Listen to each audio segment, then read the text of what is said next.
నారాయణపేట మహానగరంలో నిర్వహిస్తున్నటువంటి ఇట్టి ర్యాలీకి వీచేసిన మీ అందరికీ, అమ్మలకు, స్వామీజీలకు అందరికీ ఒక సన్యాసిగా, ఒక సాధువుగా మీలోనున్నటువంటి వీరధీరమైన ఈ యొక్క యాత్ర కళను చూస్తూ ఎంతో ఆనందాన్ని వ్యక్తపరుస్తూ మీ అందరికీ మా యొక్క తపస్సులో ఆవిర్భాగం సిద్ధించి సుఖ సంతోషాలతో ఉండాలని దీవిస్తున్నాను మనస్ఫూర్తిగా.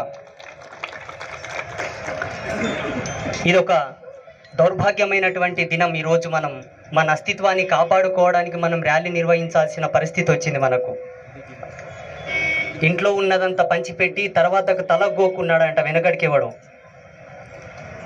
బంగ్లాదేశ్లో ఏదో జరుగుతుందని మనం ఈరోజు ర్యాలీ చేస్తున్నాం.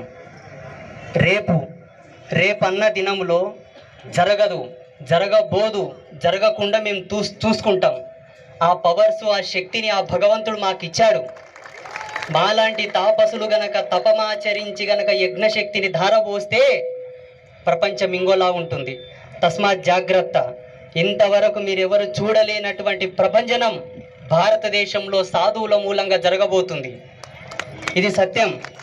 అయితే బంగ్లాదేశ్లో జరిగినటువంటి మారణకాండకు నిరసగా మనం ర్యాలీ నిర్వహిస్తున్నాం. ఒకవేళ ఇన్ కేస్ 1% భారతదేశంలో అట్లా జరిగితే మన పేరు మీద నిరసన వ్యక్తం చేయడానికి ఒక్క హిందూ దేశం అన్న ఉన్నదా ప్రపంచంలో? సానుభూతిగా అన్నదమ్ములమని, ఒకరమని వాళ్ళ పేరిట మనం ర్యాలీ చేస్తున్నాం.